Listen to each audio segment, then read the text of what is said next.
Hey guys, welcome back. I hope you are having an amazing day. Let's get right into the stories. The first one is an entitled People Story.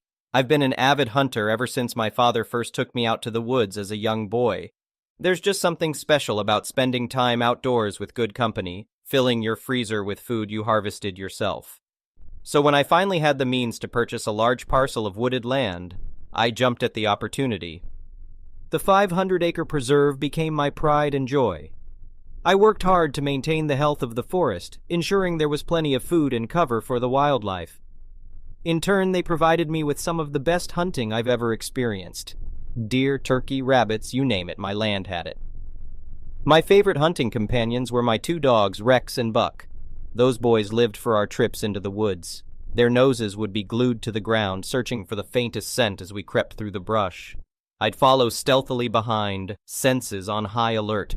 My trusty rifle slung over my shoulder accompanied me on every hunt. One crisp fall morning, we were a few hours into a deer stalk when Rex's ears suddenly perked up. I followed his gaze uphill to see a county sheriff approaching. His hand rested casually on his holstered sidearm. Now, in all my years hunting, I'd never been questioned or harassed by law enforcement, but something about this encounter already had me on edge. "Morning, officer," I greeted politely. "Something I can help you with today? You're hunting with that there?" He gestured to my rifle with a look of distaste. "Yes, sir, this is my land. I'm well within my rights to have it." The deputy shook his head. "I'm afraid not. This county has a strict no firearms ordinance. It's illegal for you to have that weapon, much less hunt with it. I'm going to have to confiscate it." I looked at him in disbelief. In all my time as a landowner and hunter, I'd never heard of such an ordinance. "I think there's been some misunderstanding," I said evenly. "There's no law against hunting on private property. Now, if you don't mind, my dogs and I would like to get back to it." I turned to walk away when his next words stopped me cold. "Don't make me arrest you, son. Turn over the rifle now before this gets ugly." My jaw clenched in anger. How dare this guy march onto my private land and threaten me over a lawful activity? I decided arguing was futile, so I reluctantly handed the rifle over. "This isn't over," I warned through gritted teeth. The deputy just smirked and sauntered off with my confiscated firearm. As soon as he left, I pulled out my cell and called my lawyer.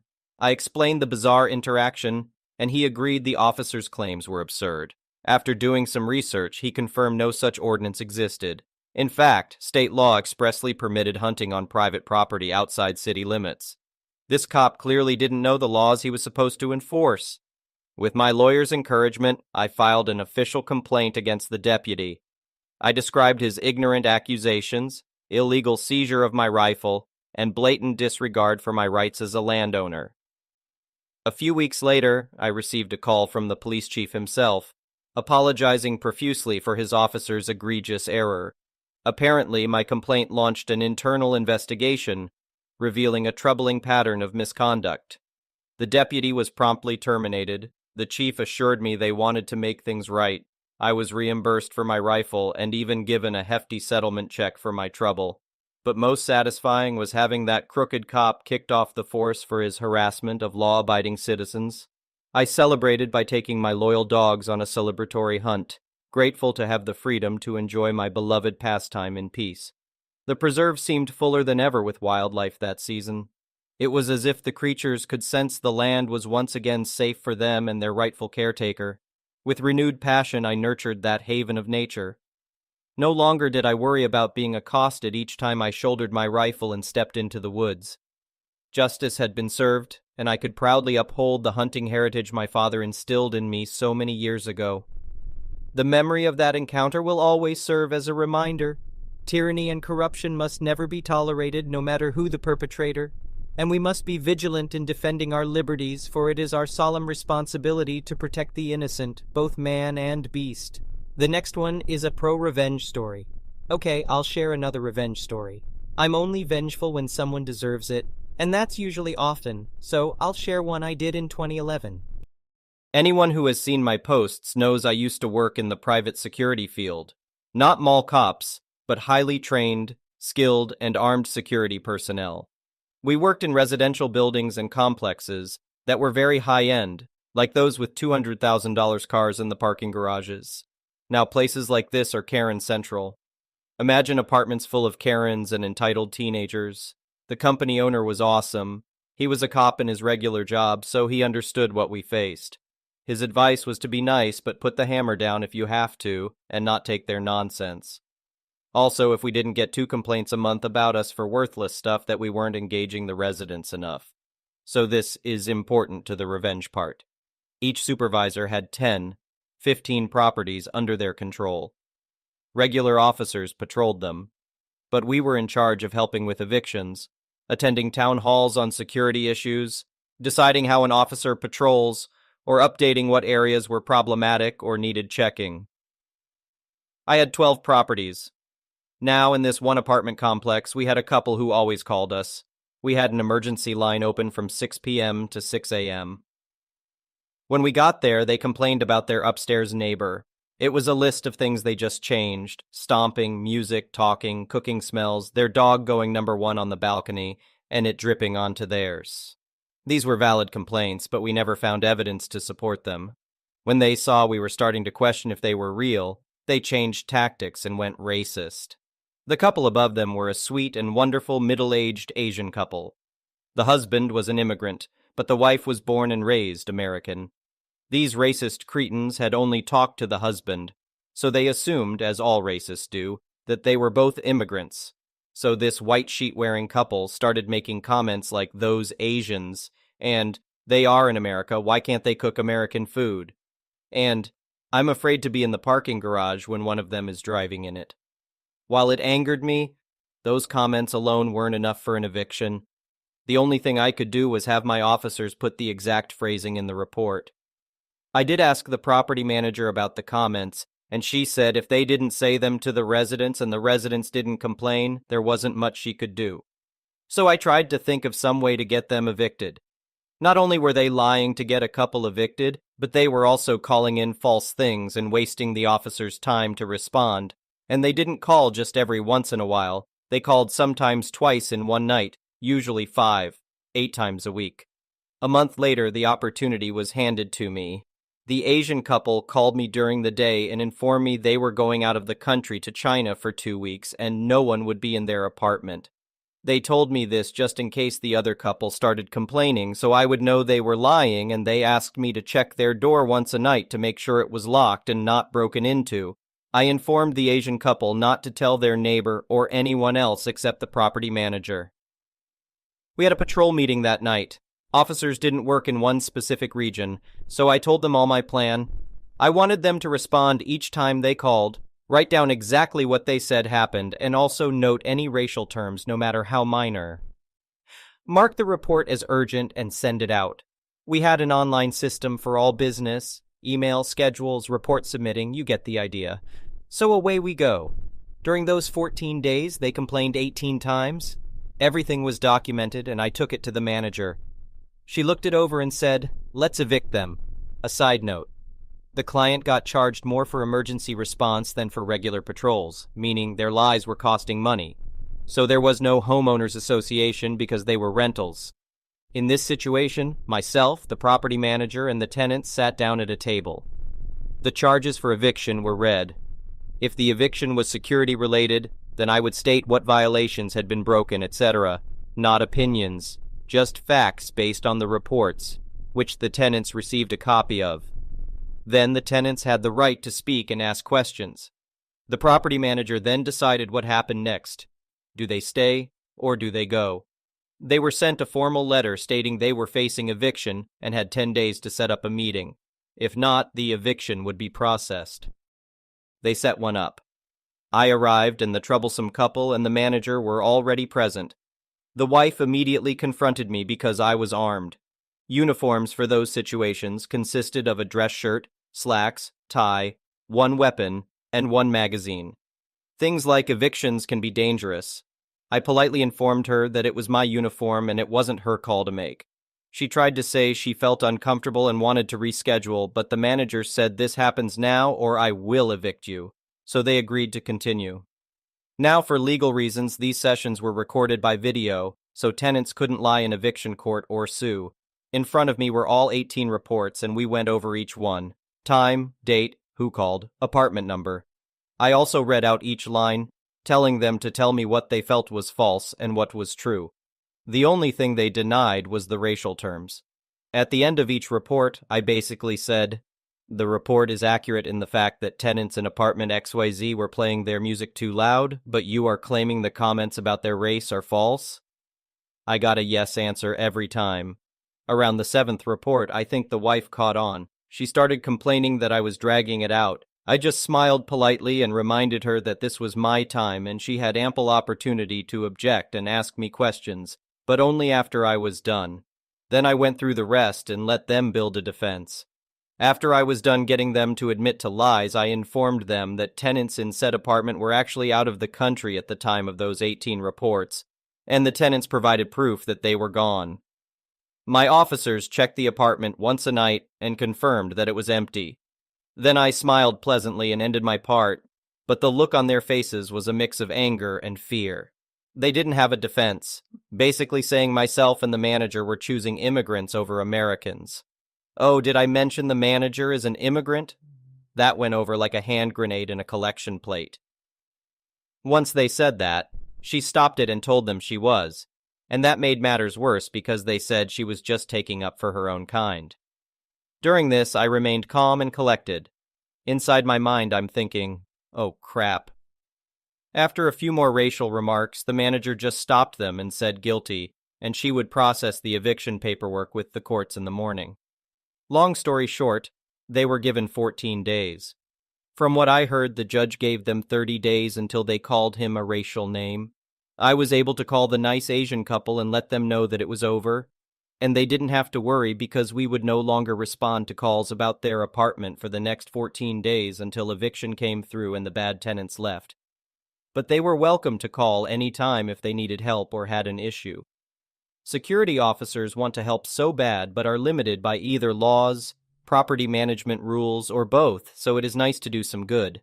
The next one is a petty revenge story. So when I was 13, I was really into snowboarding, so every chance I got, I was out doing that in winter. Though in recent years I could do so in July. There was one huge hill that was open to anyone, everyone all year long, so long as they didn't cut trees or wreck the place. This hill was located on a plot of land in the woods that, a few months prior to this event, had gone from being for sale to bought by my uncles to keep it from being bulldozed. Nobody really knew these men were my uncles because we all have different last names, and my dad's family is huge. That comes up again later. One of the parents said that myself, anybody who wasn't a baby in a sled, had no right to be there as we were too big and violent to be using that hill, and generally let the kids steal or otherwise damage the board/skis or do things to drive everyone else away. I largely didn't care because when I went there I just used my cheap $10 board that was built about as well as a plastic sled, so I didn't have to carry my bigger, better one across town. That, as you can imagine, pissed these Karens off more. I never really understood why they were so butthurt over it. They could take their kids sledding anywhere, and there were even public roads that were shut down in winter because they were too dangerous to drive on that people used all the time as sled spots. That were also much closer to home and safer because no tree line to collide with, fallen logs, or chances of coyotes deciding their kids were snacks. After about a week of them constantly nagging and idioting, I finally said, look, you can sled anywhere you want. Me? Because some assholes decided to wreck property and trespass, I cannot even snowboard on my own property because the neighbors complain that I might break their fence. So unless I want to pay hundreds of dollars to go to some fancy resort, this is the only place I can snowboard. On a plot of land half a mile wide, I'm fairly sure we can all enjoy it. I didn't wait for a response. I just went on down the hill, swerving to avoid all the kids who think laying down in the middle of a place everyone is skiing, snowboarding, or sledding is a good idea, and thought that would be it. But as you can guess, I was wrong. I was never the best at stopping, so I stopped when I hit the trees, thankful that they were still rather bendy. Over the sounds of laughter and snow being shredded, I heard the Karen screaming and turned to see her at the top of the hill, pointing at me and calling me every name in the book. Apparently she called her husband, who confirmed they lived nearby, and said that one. I had threatened her too. I had called her everything in the book, and 3. I was a grown adult. At 13, I was maybe 3'9" and looked like I was 10. Her husband had to fight laughter when he saw me stomping back up the hill, wearing a hot pink Barbie snowsuit and carrying a cheap Monster Energy, black with electric green board under my arm. He asked what I had said. I repeated it and admitted I knew cursing was wrong, but expressed how annoyed I was. He tried to calm his wife, but she screamed more and said, "I'm calling the landowners." I smiled like the Cheshire Cat and told her, "Go right ahead, I'll speak to them too." So she did, and she launched into a huge rant, very animated with lots of flailing and hopping similar to an angry hen. Finally, when she starts losing steam, I can hear one of my uncles saying, "I'll be right there, sit tight." The crappy smile that spread across her face when she heard that she sneered at me and said, "I'm going to get you in so much trouble." Her husband had gathered the kids and told them to wait in the truck by then. He looked like he wanted to crawl into a hole and die of embarrassment. After about 15 minutes, a truck pulled up, and out hopped my uncles. They came over and spoke to the woman. I could tell they didn't 100% believe her, but because this was their land, if anything happened, they'd be on the hook for it. She got loud again and demanded I be banned for life and all that. They looked around and asked her to point to the dangerous and disrespectful woman, as clearly I was the only one snowboarding that day. She huffed and grabbed me, giving me a shake as she shouted, "This idiot here!" Despite it being the middle of January, I swear I heard crickets as the wheels in their heads turned. Knowing these men and how much like their own kid they saw me, it was mostly to keep from yeeting this woman into the sun. Finally, one of them spoke. "You mean our niece?" Karen sputtered and tried to come up with some sort of response, but failed miserably. My uncles then gave her the choice. Leave now and come back in a couple of days. They'd drive by to make sure she stayed away. Or continue acting how she was, and they'd press charges on her to have her banned and charged with assault for grabbing me, as well as being on the hook for any damages her kids caused to anybody's gear. Apparently, they'd been getting calls, but nobody knew her name, so the cops couldn't do anything. She huffed and stormed off, her husband following and looking like a beaten dog. She never did come back. The next one is a malicious compliance story. I'm a customer service manager for a very large entertainment broadband company. Part of my job is listening to calls raised by my agents in relation to complaints, etc. One of my agents had a customer on the line going mental about her daughter's phone and broadband services being restricted for not paying.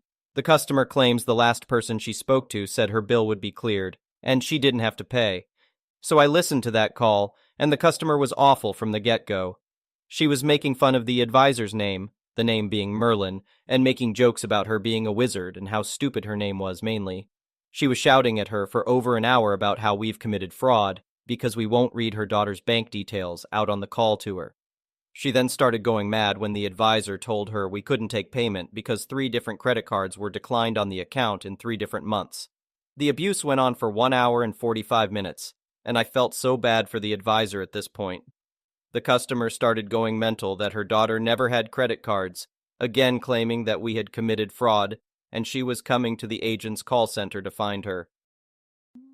When the agent asked how we could possibly have committed fraud, the customer put her foot in it, went into a rage, and then told her she let her daughter, who's only 17, go into the store and take the broadband contract with us. The customer knew she had to be over 18, and it was our fault for not doing our checks and so on. Her daughter came on the line screaming just as badly as her too.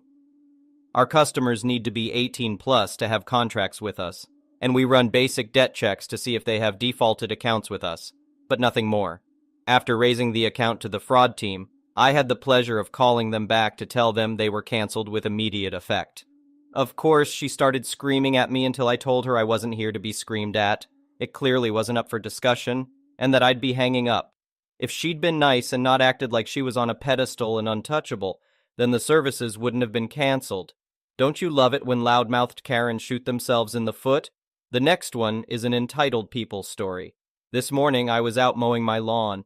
I happened to be wearing a ratty t-shirt with a logo from a video game that I enjoy playing. We live in a very small town in northern Wisconsin, and everyone just kind of minds their own business, so we have never had much interaction with any of our neighbors, which is fine with us. One of the houses next to ours is a rental property that the owners converted into a duplex. The bottom half is empty, and there are 2 adults, a man and a woman, living in the upper unit with 2 kids. I have never spoken to the parents, as they have never made an attempt to even give the neighbor wave when we see them outside. However, this morning the mom starts walking over towards me, so I stop the lawnmower and say good morning. She comments about how we have such a big house. I tell her it is because we like having lots of pets, 4 cats and 2 dogs, and that we usually adopt animals with medical issues since I am a nurse, and my niece is a vet. We make a little more chit-chat and go about finishing mowing the lawn. I go inside to do some other chores and I hear a knock on the door. I check the cameras and there are 2 kids standing at my door. I have a policy of not interacting with children who do not have a parent with them, especially because I'm a gay man, and with the current political state, I believe it's better to be safe than sorry. So I ignore the knocks and continue with my chores. A few minutes go by and the woman I spoke to earlier in the yard is standing there, so I open the door. She is upset that I ignored her children when they came over, as they wanted to play with our pets. I told her that I would never allow children in my house without a parent with them, and that our pets were not toys for her children to play with.